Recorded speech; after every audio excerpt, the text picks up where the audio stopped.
Welcome to the Alcohol Minimalist Podcast. I'm your host, Molly Watts. If you want to change your drinking habits and create a peaceful relationship with alcohol, you're in the right place. This podcast explores the strategies I use to overcome a lifetime of family alcohol abuse, more than 30 years of anxiety and worry about my own drinking, and what felt like an unbreakable daily drinking habit. Becoming an alcohol minimalist means removing excess alcohol from your life so it doesn't remove you from life. It means being able to take alcohol or leave it without feeling deprived. It means to live peacefully, being able to enjoy a glass of wine without feeling guilty and without needing to finish the bottle. With science on our side, we'll shatter your past patterns and eliminate your excuses. Changing your relationship with alcohol is possible. I'm here to help you do it. Let's start now. Well, hello and welcome back to the Alcohol Minimalist Podcast with me, your host, Molly Watts, coming to you from, it is an absolutely sun-drenched, steaming, hot Oregon right now. I got back from Wisconsin. It was very humid there. Came back to Oregon and we have a high heat warning in effect and my air conditioning is out. Isn't that awesome? So welcome back to the podcast. I am excited to be here and it's mid-month. How is your more dry July going? I am loving what we're going to talk about today because I got to tell you, I have found myself struggling this month, just not struggling is the wrong word, but definitely some thoughts that keep popping up for me because I've been on vacation and there's been holidays and family gatherings and a lot of thoughts about loosening my original goals for my own more dry July. And very interesting, and I want to make this clear. That doesn't mean that it's a problem. Like I don't look at it and go, oh no, crisis. I love that my brain throws things out that I can get curious about and really remind myself about what is most important to me. And what we are going to talk about today, what I've titled this episode, is what happens when you just don't care anymore. How many of you have said, I just don't care anymore? I know you have because I have said it to myself. I've heard my brain say it. You don't care about your habits, your goals, even what you used to enjoy. And I guarantee you, you are not alone in saying these things or feeling this way. And maybe lately with all the distractions of summer, the vacations, the warm nights, the backyard barbecues, the family gatherings, or just a loosening, right, of your usual routines, you may have found it even harder to stay connected to your goals and your motivation. And like I said, I feel it. I hear you. I get it. I've been there. I've been doing it too. And that flatness that you might be feeling, the sense of apathy, today we're going to unpack the neuroscience behind it. And we're going to explore what emotional burnout really does to your brain physically, because it's a thing. It really is happening and makes physical changes to your brain. We're going to talk about decision fatigue and the fact that, yes, it is real. We've talked about it before on the podcast. There's been a lot of research, but there's also some contradictory information on decision fatigue. And it's a lot more nuanced than I think the general idea that gets pushed out in a social media kind of way about decision fatigue and why that specifically makes it hard for you to make good decisions around alcohol. We're going to talk about why that isn't necessarily true. And we're going to talk about how default reward thinking might be hijacking your attention. And I'm going to talk about some strategies to reconnect with your motivation and, more importantly, your sense of identity we talk about identity-based habits and becoming someone who desires alcohol less, becoming someone who is an alcohol minimalist, and why it's important, why your identity around your behaviors is important. And so let's dive in, shall we? When we say, I don't care anymore, it really truly isn't because we are lazy. It's not because typically we've failed, even though that might be what you are blaming it on. It's usually because we are facing emotional burnout. And burnout goes beyond just physical fatigue. It actually includes three major features: exhaustion, cynicism, and a sense of inefficacy. So, right, you don't feel effective at anything that you're doing. And neuroscience actually backs up why this happens. Brain imaging studies have shown that chronic stress and emotional overload can actually shrink gray matter in the dorsolateral prefrontal cortex, also called the DLPFC, so the dorsolateral prefrontal cortex, say that 3 times fast, and the anterior cingulate cortex as well.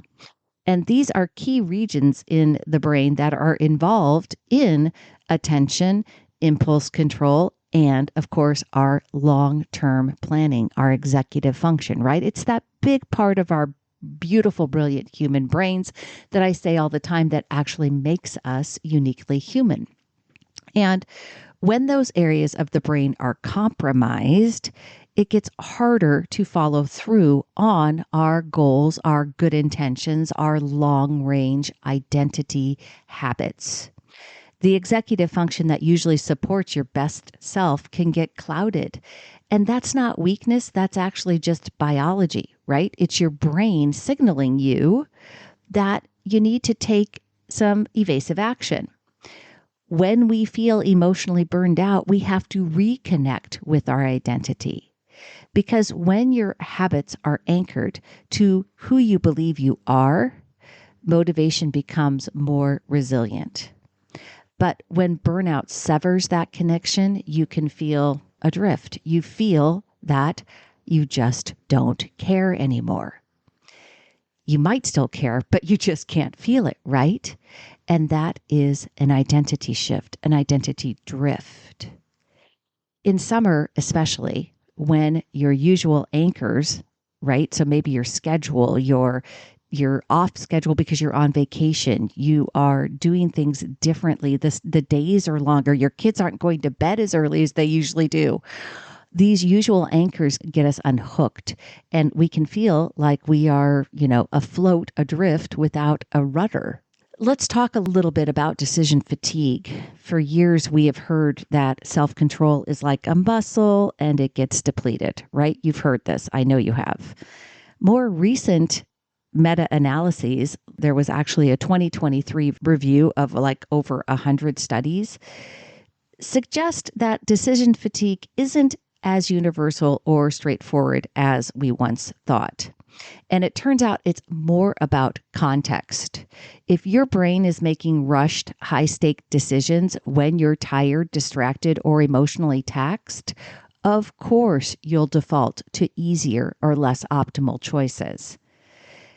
The takeaway here is it's not about making fewer decisions. It's about making better ones in better conditions. So we have to be aware of what our own challenges are, the things that come up for us personally. And here's a few ways that you can do that, okay? Track your patterns first. Are you more impulsive at 3 p.m., more avoidant after meetings? Then start paying attention to that, right? I know many of you struggle with the witching hour, the 5 p.m. hour. And so if that's the case, then we want to make a decision for 5 p.m. back at 8 a.m. And we want to remind ourselves at 5 p.m. when we're questioning that decision that we've already made that decision. We have already made the decision today. We don't need to question it. We don't need to change it. We've already made the decision. You also want to tweak your environment, right? So anticipate those decision bottlenecks. I talk about it all the time. I say set yourself up for success, right? So if we know that the 5 p.m. witching hour is going to be hard, we want to shift up our behavior pattern. We want to figure out, we want to have a great non-alcoholic alternative beverage on hand. We might want to just change what we typically do at 5 p.m. Prep your evening wind down space with tea, right? With a nice iced tea, with something delicious. I've been trying this non-alcoholic margarita mix, like tea bag. It's really interesting. You want to set flexible boundaries. So instead of rigid rules, make time-bound agreements with yourself. So if it gets hard for you to make decisions after 5 o'clock, then tell yourself, I'm not going to make any major decisions after 5 p.m. Like, I am not going to look at any major financial decisions. I'm not going to look at overhauling my whole workout routine. I'm not going to decide about my alcohol decisions, my diet decisions. I'm not going to do it after 5 p.m. If that's something that comes up for you routinely, then you want to set up a choice system for yourself that supports your long-term goals. And I want you to work on reframing your belief. Believe that your decision-making gets stronger with conscious use, not weaker. And because that self-fulfilling prophecy of, like, I get decision fatigue, it matters. And that's actually something that came out in that meta-analysis as well. It's like, when we tell people that they are going to run out of decision, strength, that they will experience decision fatigue over the course of a day, if they make too many decisions, it becomes a self-fulfilling prophecy. Instead, decide that you have the full capacity. No matter how many decisions you have to make, you can do it. And set yourself up for, like, saying, but every time I do it, I'm going to stay conscious, because making decisions and making conscious choices actually makes my willpower, my decision fatigue less, and my decision-making ability stronger. Hey, it's Molly, here to talk to you about Sunnyside. If you've listened to this show for any length of time, you know that Sunnyside is my number one recommendation for drinking apps that help you change your relationship with alcohol. I've been a Sunnyside partner for more than 3 years now. And one of the key reasons that I chose Sunnyside to be my app of choice is that they are really focused on continuous improvement, just like me. And for you, it is continuous improvement of the app in terms of how the customer is experiencing it. They've completely redesigned the progress tab from the ground up, which makes it easier for you to see your progress over time. They've introduced mini infographics to help you better see the big picture of drinks reduced and how dry days have added up since you joined Sunnyside. They have a dry day streak tracker now for those of you that are focused on taking a real extended break from drinking. And they intelligently surface trends in your data to highlight any positive things for you, and like a steady decrease in overall drinks over the course of time. These changes and these improvements are something that Sunnyside has continued to do ever since I started working with them. You can check it out over at sunnyside.co/Molly and get started on a 15-day free trial today.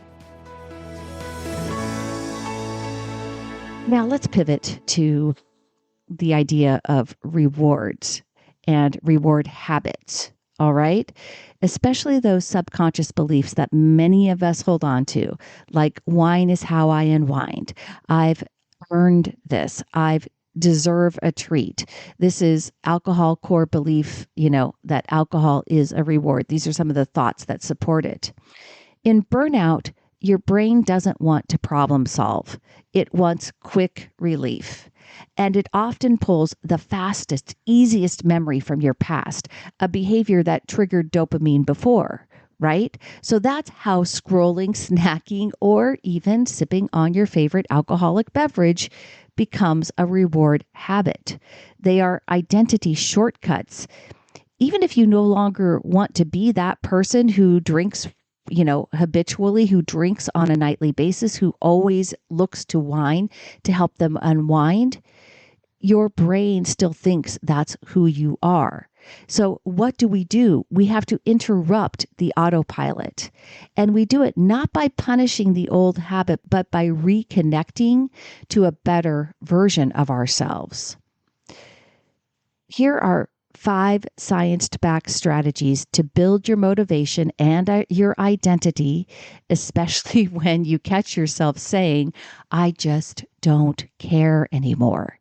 When you've hit that kind of burnout or that apathy, I want you to use some of these tools to help you reconnect with who you really are. The first one is micro breaks. These are short pauses between tasks that can help reset your prefrontal cortex. You got to stretch, you got to breathe, you got to go outside. Now, it doesn't have to be for a long time. It just needs to happen. Okay? It matters to give yourself some breaks during the day. And again, I talk about setting yourself up for success, taking micro breaks, pausing, taking a deep breath, even those deep breaths, right? Back in, I think Thursday episode, I did a whole episode on the power of deep breathing and why it's so important. All of these micro breaks help us avoid burnout. All right. Number 2 is decision remodeling, right? Instead of fewer decisions, just create better timing. Ask yourself, am I rushed? Am I hungry? Am I tired? If the answer is yes, then delay or simplify that decision in that moment, right?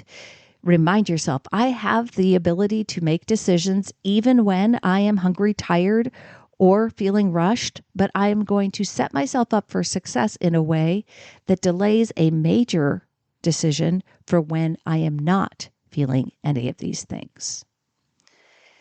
Identity anchors.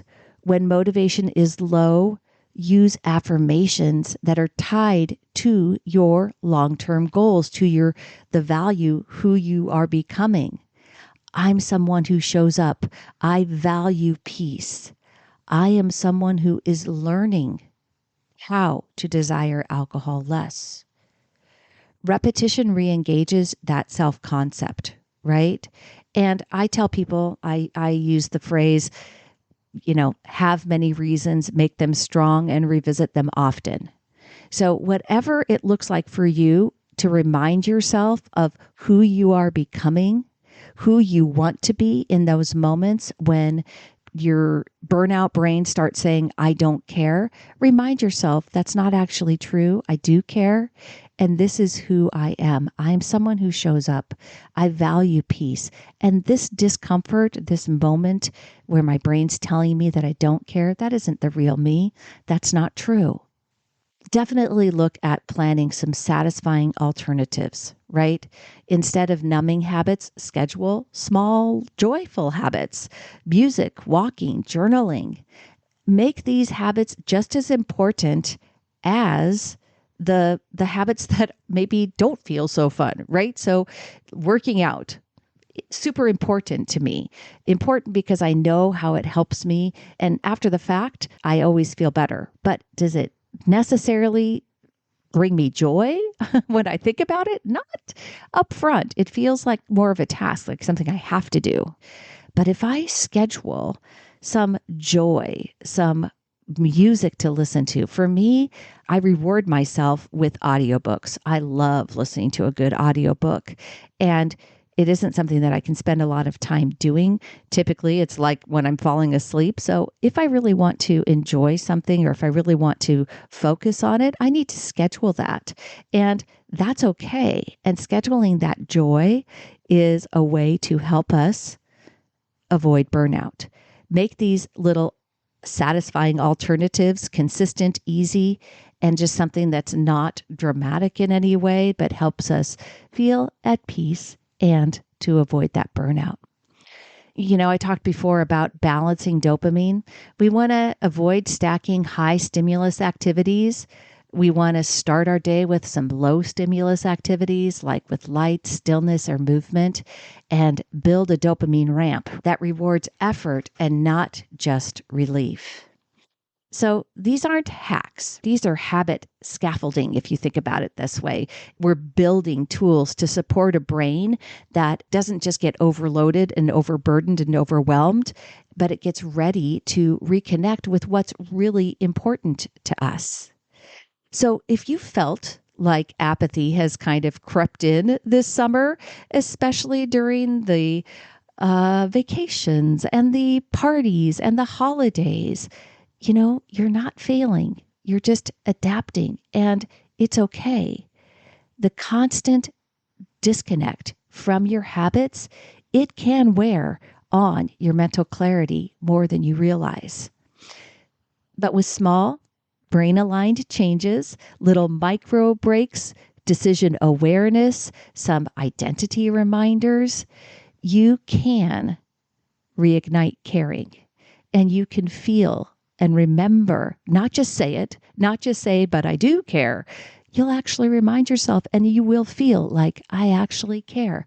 I do care about who I am becoming. I care about being an alcohol minimalist.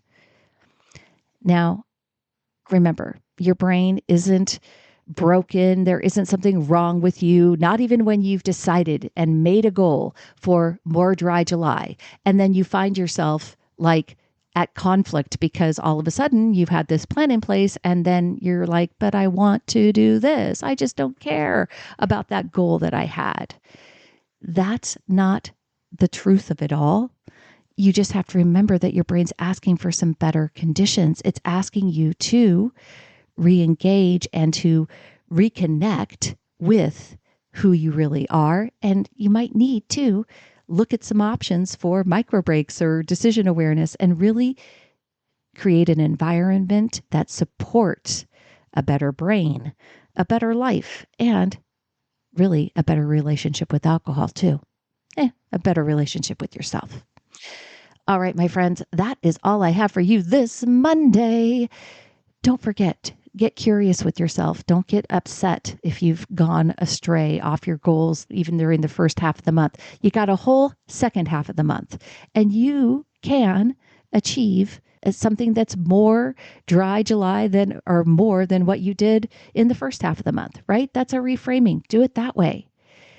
Look for opportunities to take small steps forward, little bits at a time. Meet yourself where you're at and keep being kind to yourself. Be compassionate. Choose peace, and I will see you on Thursday. Thanks for listening to the Alcohol Minimalist Podcast. Take something you learned from this week's episode and put it into action. Changing your drinking habits and creating a peaceful relationship with alcohol is 100% possible. You can stop worrying, stop feeling guilty about overdrinking, and become someone who desires alcohol less. I work with people in 2 different ways, and you can learn about them over at my website.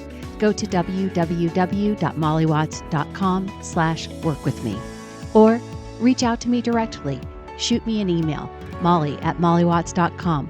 We'll jump on a call and decide what might work best for you. This podcast is really just the beginning of our conversation. Let's keep it going. If there's one thing I know, it's that change is way easier when you stop trying to do it alone.